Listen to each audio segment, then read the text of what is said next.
नमस्कार। मैं हूं doctor K B Rai, former adviser government of NCT of Delhi. Delhi के अंदर आरटीआई एक्ट 2001 जो आया था वो मेरे ही डिपार्टमेंट से, मेरे ही डेस्क से स्टार्ट हुआ था और उसके बाद काफ़ी जागृति आई दिल्ली के अंदर और कई संस्थाएं बहुत एक्टिवेट हो गई। उनमें से एक संस्था है परिवर्तन।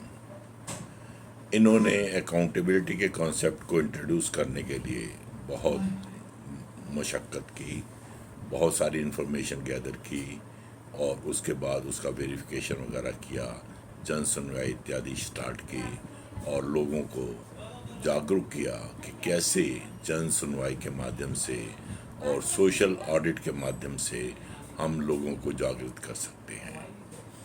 आरटीआई का बेसिक जो कॉन्सेप्ट है वो ये है कि सिटीजन्स के अंदर ट्रांसपेरेंसी लाना, अकाउंटेबिलिटी लाना और उसके बाद उनको एक जागरूक नागरिक बनाने का प्रयास करना। तो प्रेम्बल ऑफ द एक्ट यही कहता है कि सिटीजन को इंफॉर्मेटिव बनाया जाए, जागरूक बनाया जाए, आरटीआई के माध्यम से सूचना देने के लिए प्रबंध किए जाएं ताकि ओपननेस एंड ट्रांसपेरेंसी आए सरकार की वर्किंग में और जिन्होंने गफलत की है उनको अकाउंटेबल ठहराया जाए।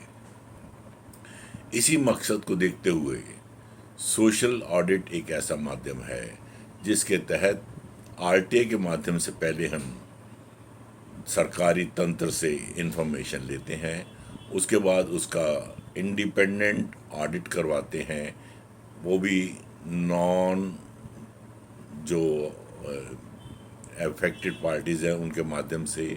और इंडिपेंडेंट होने के नाते उससे ये पता लगता है कि सरकार ने जो हमें सूचना दी है वो कितनी सत्य है और उसमें क्या त्रुटियां पाई गई। परिवर्तन नामक संस्था ने जब 2001 का आरटीआई एक्ट आया तो इन्होंने 2002 के अंदर एमसीडी से, म्यूनिसिपल कॉरपोरेशन ऑफ दिल्ली से बहुत सारे 70 के करीब प्रोजेक्ट्स के ऊपर इंफॉर्मेशन मांगी कि इस एम ब्लॉक सुंदर नगरी उन्होंने सिलेक्ट किया कि यहाँ पर छोटी सी नगरी में एम ब्लॉक के अंदर आपने पिछले 5 साल में क्या क्या काम किए हैं, किस काम पे कितना खर्च किया है, इन सब की मेजरमेंट बुक्स जो पीडब्ल्यूडी के अंतर्गत बनाई जाती हैं वो एज एविडेंस ले ली और काफ़ी पैसा खर्चने के बाद सूचना एकत्र की।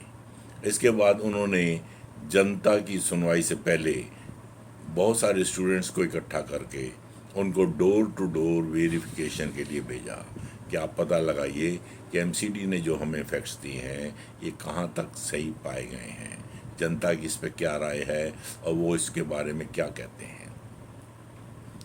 स्टूडेंट्स ने बड़ा मेटिकुलसली काम किया और घर घर जाकर पता लगाया कि उनके यहाँ कौन कौन सा काम हुआ, कितना काम हुआ, कौन कौन सा नहीं हुआ, इत्यादि इत्यादि। इस प्रकार से सारी सूचना लेने के बाद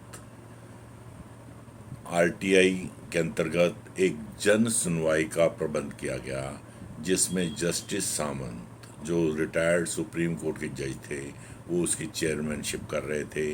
वर्ल्ड ओवर प्रेस इकट्ठी कर ली गई, एमएलएस, काउंसलर्स इनको बुला लिया गया, सरकारी तंत्र के अधिकारियों को बुलाया गया और इसके साथ साथ एमसीडी के अधिकारी और जल बोर्ड के अधिकारियों को, हॉर्टिकल्चर के अधिकारियों को भी वहाँ बुलाया गया।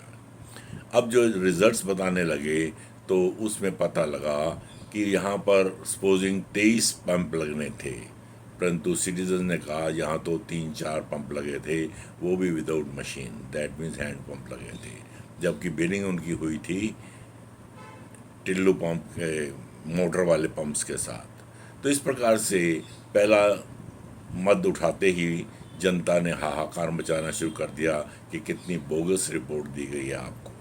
इसके बाद उन्होंने कहा आपकी सड़कों का क्या हाल है, तो उन्होंने कहा सड़कें देख लीजिए पिछले 10 साल से यहाँ कोई रिपेयर नहीं हुआ। और उन्होंने कहा था कि रोड कारपेटिंग फलां सन में इसकी की गई, जबकि वहाँ ऐसा कोई परिदृश्य नहीं था। इसके बाद जब सफाई के ऊपर आए तो उन्होंने बताया कि यहाँ एम ब्लॉक सुंदर नगरी में एक ढलाव बनाया गया है ताकि सारी एम ब्लॉक का गंद वहाँ डाला जाए, परंतु ढलाव नाम की कोई चीज़ वहाँ उपलब्ध नहीं थी। यानी कि प्रैक्टिकली जो चीज़ें विजिबल थी वो भी वहाँ पे नदारद पाई गई।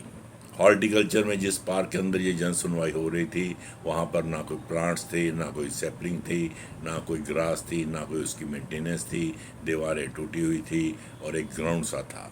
तो इस प्रकार से ये सिद्ध हो गया कि 40 से 50% फेक इंफॉर्मेशन है। जो काम हुए ही नहीं वो सारे के सारे मेजरमेंट बुक के अंदर दिखाकर उनकी पेमेंट्स कर दी गई। अब बात आई अकाउंटेबिलिटी की, तो एमसीडी को जब उन्होंने चिट्ठी लिखी तो उसके बाद कई जो हैं ट्रांसफर्स हो गए, कईयों की अकाउंटेबिलिटी हुई, और जिन कॉन्ट्रैक्टर्स ने बोगस बिलिंग कर रखी थी उन्होंने स्वयं ही अपने आप ही उन कामों को बिना किसी प्रेशर के करना शुरू कर दिया। सड़क बनाने वालों ने सड़क बना दी ताकि वो ब्लैक लिस्ट ना हो जाए, ढलाव बनाने वाले ने ढलाव बनाना शुरू कर दिया, प्लांटेशन का काम शुरू हो गया, हैंड पंप्स लगे काम शुरू हो गया। इस प्रकार जन सुनवाई के प्रेशर के अंतर्गत अकाउंटेबिलिटी का कॉन्सेप्ट स्टार्ट हुआ। पर इसकी बेसिक जो थी इंफॉर्मेशन वो हमें मिली थी आरटीआई के माध्यम से। सो आरटीआई एक ऐसा टूल है जो हमें पूरी सूचना गवर्नमेंट से दिलवाता है, कुछ एरियाज़ को छोड़कर। उसका जब हम उस विश्लेषण करते हैं, एनालिसिस करते हैं, सिटीजन को जागरूक बनाने का प्रयास करते हैं, तो पता चलता है कि ग्राउंड रियलिटीज़ क्या है। इसी प्रकार से परिवर्तन ने दिल्ली जल बोर्ड के बारे में, जब इनको पता लगा कि दिल्ली जल बोर्ड जो है अपना पानी का सारा काम जो है प्राइवेटाइज करने जा रहा है, तो इन्होंने सैकड़ों रुपए दे के उनसे सारी फाइलें मांगी और सारा रिकॉर्ड लेने के बाद जब एनालिसिस किया तो पता लगा कि यहाँ तो बहुत बड़ी धांधली होने वाली है। सारा जो वाटर है वो प्राइवेटाइज हो जाएगा तो जनता को पानी के 10 गुना दाम भी देने पड़ सकते हैं। इसके बाद उनके परिवर्तन के प्रेशर के अंतर्गत वो सारे का सारा काम जो है स्टॉल हो गया और उसके काम को रोक दिया गया। इसी प्रकार से एक और अन्य सोसाइटी ने दिल्ली के अंदर जब देखा कि उनके इलाके में एक सब स्टैंडर्ड सड़क बन रही है, तो उन्होंने भी आरटीआई के माध्यम से बहुत सारी सूचना मांगी, टेंडर डॉक्यूमेंट मांगा, कौन बना रहा है, कितनी कॉस्ट पे बना रहा है, किस प्रकार का इसके अंदर माल यूज़ होगा, कौन कौन सा बिटुमिन, कंक्रीट, बदरपुर, रोडी एटसेट्रा यूज़ होगा, उसकी क्या ग्रेडिंग होगी। ये सारी इन्फॉर्मेशन लेने के बाद उन्होंने देखा कि सड़क तो सब स्टैंडर्ड की बन रही है। अब आरटीआई के अंदर एक प्रावधान है कि आप सैंपल और मटेरियल यूज़ जो है उसको भी आप ले सकते हैं। तो अब इसके अंतर्गत उन्होंने जब सैंपल और मटेरियल मांगा तो वो देने को पहले तो तैयार नहीं थे, परंतु उन्होंने कहा नहीं, जो एक्चुअली सड़क में सैंपल और मटेरियल यूज़ हुआ है हमें तो वो ही चाहिए। अल्टीमेटली एमसीडी को वो जो था सैंपल और मटेरियल देना पड़ा। तो उन्होंने उसकी जो है एनालिसिस एक गवर्नमेंट अप्रूव्ड लेबॉर्ट्री से करवाया और गवर्नमेंट अप्रूव्ड लेबॉर्ट्री ने बताया कि सारे का सारा जो मटेरियल यूज़ हुआ है ये सी ग्रेड और डी ग्रेड का है, जबकि टेंडर डॉक्यूमेंट कहता है कि इसमें A grade bitumen, A grade concrete, A grade रोडी, A grade Badarpur, A grade का माल लगेगा। तो इस प्रकार से ये पता लग गया कि सारी सड़क जो है सब स्टैंडर्ड मटेरियल से मिली भगत के साथ बनी है। अब उन्होंने दुनिया भर की कंप्लेंट्स की, but there was no action on those complaints. Ultimately जब कहीं भी हमें समाधान नहीं मिलता तो हम हाई कोर्ट्स का, सुप्रीम कोर्ट का दरवाज़ा खटखटाते हैं। तो उस एसोसिएशन ने भी हाई कोर्ट के अंदर अपील रिट पिटीशन लगाई और उनको पहले ही रिट पिटीशन डेट में आदेश मिला कि पहले तो इनको जितना भी इन्होंने खर्च किया है आरटीआई के माध्यम से सूचना लेने में, मटेरियल लेने में, इसका एनालिसिस करवाने में, ये सारा खर्चा इस एसोसिएशन को वापस दिया जाए। दूसरा आदेश पारित किया कि 6 महीने के अंदर अंदर उच्चतम अधिकारियों के विरुद्ध कार्रवाई की जाए एंड डिरेलिक्शन ऑफ ड्यूटीज़ के लिए उनके अगेंस्ट कार्रवाई की जाए। जो कॉन्ट्रैक्टर था जिसने वो रोड बनाई थी उसको ब्लैक लिस्ट करने का आदेश दे दिया गया। और अल्टीमेटली जो मेन चीज़ थी वो इस एसोसिएशन को इनकरेज करने के लिए हाई कोर्ट ने इनको इनाम के रूप में कुछ राशि भी देने के आदेश दिए। यानी कि सूचना भी गवर्नमेंट ने दी, सूचना के लिए जो इन्फॉर्मेशन का पैसा था वो भी गवर्नमेंट को रिफ़ंड करना पड़ा। इसके बाद एसोसिएशन को इनकरेज करने के लिए एनकरेजमेंट मनी भी एमसीडी को ही देनी पड़ी। इस प्रकार से आरटीआई इतना पावरफुल टूल है, यदि आप इसका इस्तेमाल करें और जायज़ इस्तेमाल करें तो आप बहुत कुछ अचीव कर सकते हैं। इसके बाद एक और जो इसका नाम क्या केस हुआ, वो था दिल्ली के बहुत सारे प्राइवेट इंस्टीट्यूशन ने, सरकारी स्कूलों के अलावा जो प्राइवेट कॉन्वेंट स्कूल चलते हैं, इन्होंने सरकार से, एमसीडी से, एनडीएमसी से, डीडीए से एटसेट्रा से बहुत ही चीपर लैंड दे रखी थी। कईयों ने तो सालाना लीज के ऊपर 1 रुपया देते हैं, परंतु उन्होंने एग्रीमेंट क्या कर रखा था और क्या उसका पालन हुआ या नहीं, ये आरटीआई के माध्यम से पता लगा। आरटीआई के माध्यम से पता लगा कि इन स्कूलों को चीपर लैंड देने का बेसिक रीज़न ये है कि उन्होंने एग्रीमेंट कर रखा है कि 10% बच्चों को free of cost below poverty line वालों को एजुकेशन दी जाएगी।